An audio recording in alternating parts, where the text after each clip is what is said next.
Selamat pagi, Assalamualaikum warahmatullahi wabarakatuh. Waalaikumsalam warahmatullahi wabarakatuh. Yang terhormat Ibu Asnia selaku mentor kelompok 3 dan saya hormati Bapak Ibu guru dan rekan semuanya di sini. Izinkan saya menyampaikan laporan orientasi pengenalan nilai dan etika instansi bagi pegawai pemerintah dengan perjanjian kerja Pemerintah Kota Magelang tahun 2025 yang dilaksanakan dari kemarin tanggal 14 April sampai dengan hari ini tanggal 24 April 2005. Izinkan perkenalkan nama saya Wati Widyauti, saya dari SD Negeri Potro Bangsa 4. Nah, di slide berikutnya ada bab 1 pendahuluan. Orientasi PPK ini penting dilakukan mengingat latar belakang pegawai pemerintah dengan perjanjian kerja yang berasal dari non-aparatur sipil negara tentunya memerlukan pemahaman tentang nilai dan fungsi ASN sebelum terjun ke lingkungan birokrasi pemerintahan. Maksud dan tujuan diadakan orientasi kurang lebih selama 2 minggu kemarin yaitu pengenalan tugas dan fungsi aparatur sipil negara, pengenalan nilai dan etika pada instansi pemerintah, sedangkan tujuannya memberikan pengetahuan kepada peserta dalam pembentukan wawasan kebangsaan, kepribadian, dan etika serta pengetahuan dasar. Yang B, tujuan yang kedua meningkatkan pengetahuan, keterampilan, sikap dan perilaku sesuai dengan nilai-nilai ASN berakhlak. Orientasi pengenalan dan tugas dan fungsi ASN serta pengenalan nilai dan etika pada instansi pemerintah Kota Magelang dilaksanakan mulai tanggal 14 April sampai dengan 24 April 2025. Bab selanjutnya yaitu mengenai nilai dan etika instansi. Kemarin sudah dijelaskan saat Zoom meeting ada visi dari Kota Magelang yaitu Magelang sebagai kota perdagangan dan jasa yang harmonis, humanis, nyaman dan berkelanjutan. Sedangkan misi Kota Magelang tahun 2025 sampai 2029 1. Menciptakan masyarakat yang bermartabat. 2. Meningkatkan infrastruktur yang inovatif dan berwawasan lingkungan. 3. Menciptakan keharmonisan antar umat beragama. 4. Meningkatkan sumber daya manusia yang berkualitas. 5. Meningkatkan perekonomian dan pariwisata yang berdaya saing. 6. Mewujudkan tata kelola pemerintahan yang baik, mewujudkan tata kelola pemerintahan yang baik. Kemudian ada nilai ASN berakhlak. Yang pertama berorientasi pelayanan, yang kedua ada akuntabel, yang ketiga kompeten, yang keempat harmonis, yang kelima loyal, yang keenam adaptif, dan yang terakhir kolaboratif. Di bab selanjutnya ada nilai dan etika OPD.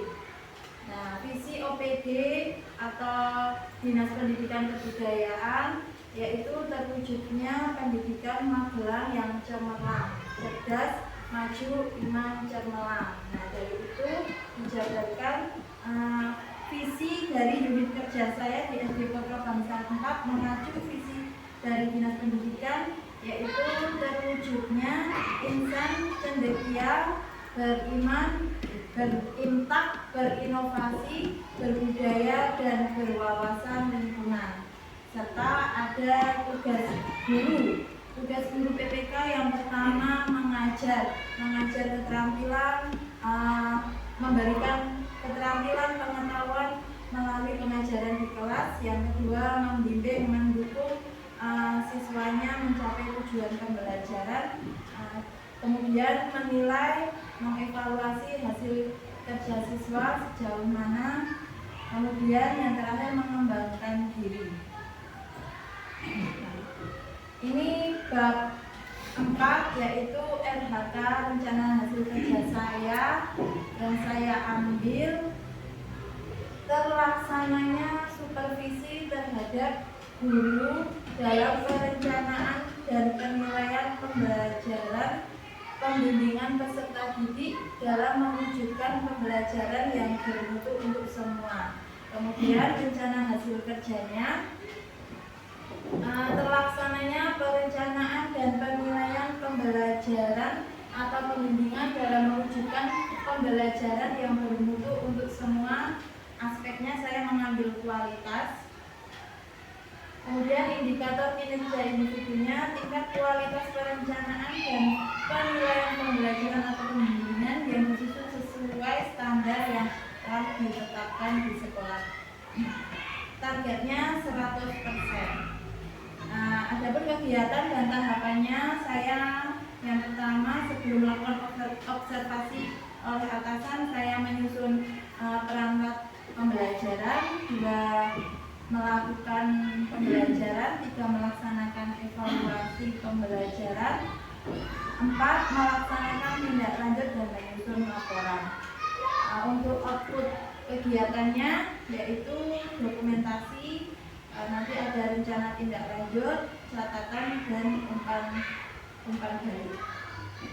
Untuk penerapan nilai ASN berakhlaknya, saya menerapkan nilai berorientasi pelayanan. Saya bersikap ramah kepada peserta didik dan orang tua tanpa membeda-bedakan, cekatan dalam bekerja, solutif dalam mengatasi permasalahan pembelajaran.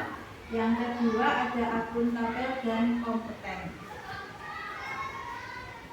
Nah, di bab terakhir, bab 5, yaitu ada simpulan dan manfaat. Saya ringkas simpulan dari orientasi P3K kemarin, yaitu setelah melaksanakan kegiatan orientasi ini, PPPK diharapkan mampu melaksanakan tugas dan fungsinya sebagai aparatur sipil negara, mengetahui nilai dan etika pada instansi pemerintah Kota Magelang dan mampu mengimplementasikannya dalam tugas pekerjaan sehari-hari serta meningkatkannya kualitas pendidikan. Kemudian meningkatnya penguatan kebudayaan dan upaya menerapkan prinsip disiplin positif untuk mengelola perilaku dan kebiasaan yang telah disepakati bersama, bermanfaat untuk memupuk karakter disiplin dan berakhlak mulia dalam mengikuti pembelajaran di dalam kelas. Untuk manfaatnya, memberikan pengetahuan kepada peserta dalam rangka pembentukan wawasan kebangsaan, kepribadian, etika, dan pengetahuan dasar, serta dapat meningkatkan pengetahuan, keterampilan, sikap, dan perilaku sesuai nilai-nilai dasar ASN berakhlak. Selain itu, kegiatan orientasi ini juga bermanfaat untuk peserta dalam menyusun rencana kegiatan sebagai dasar penyusunan rencana hasil kerja dan menerapkan dialog kinerja antara peserta dengan atasan langsung yang merupakan penerapan salah satu prinsip dari manajemen kinerja. Kiranya itu saja yang dapat saya sampaikan. Bila ada yang bertanya, saya persilakan. Monggo, berapa penanya? Monggo Pak Dika. Oh iya Bu, terima kasih Bu Ayu. Yang pertama selamat atas selesainya laporan ini. Ini bertanya Ibu terkait yang RHK. Nah, itu luar biasa Bu. Ternyata dalam pelaksanaannya melakukan dengan maksimal mungkin. Namun Ibu mungkin saat pelaksanaan RHK itu pengaruhnya seberapa besar untuk berubahnya budaya kerja dari guru, karena tadi ya diambil adalah pembelajaran yang bermutu untuk semua. Terima kasih. Ada yang bertanya lagi? Monggo. Jika tidak, saya akan menjawab pertanyaan Pak Dika tentang pengaruh pengaruhnya ya budaya pengaruhnya RHK saya di lingkungan sekolah, yaitu nanti bisa mendorong terwujudnya budaya di budaya guru untuk meningkatkan profesionalis guru, kemudian adaptifnya guru, kemudian kolaboratifnya guru ya.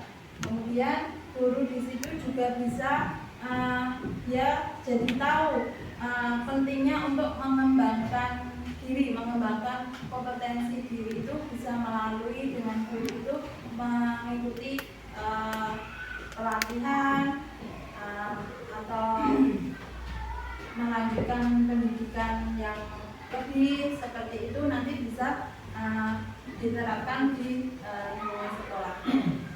Sekiranya Oke, berarti Ibu itu terkait dengan akhirnya terwujudnya budaya guru yang lebih profesional ya, Iya. dan berkembang terkait dengan kompetensi. Dan Ibu, terima kasih atas jawabannya. monggo Bu As, mungkin ada yang ingin ditambahkan. Terima kasih sudah dibaca ya teman-teman. Fokus di RHK-nya masih sama dengan teman-teman yang supervisi, yaitu untuk kita ketahui bersama saja memang bahwa supervisi itu intinya bukan untuk semata-mata penilaian untuk supaya kita paham ketika mungkin di dalam kita berendam melaksanakan kegiatan dalam proses untuk anak-anak didik kita karena memang meningkatkan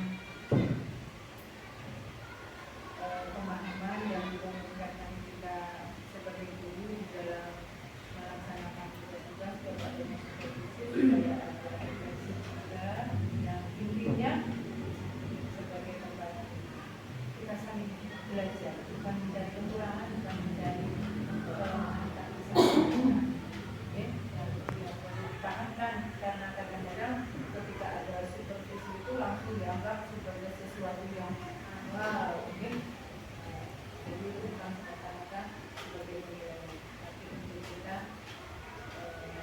belajar mencari mungkin ada hal-hal yang perlu di dalam kita belajar, ada sedikit kekurangan dengan adanya supervisi kita bisa tahu hal-hal apa yang perlu kita perbaiki. Itu juga menjadi modal awal Bapak Ibu mengangkat sebagai ASN, jadi kedepannya bisa menanamkan ke diri kita bahwa supervisi adalah sesuatu hal yang sangat penting dalam tugas kita sebagai ASN, khususnya guru, dan juga berbeda dengan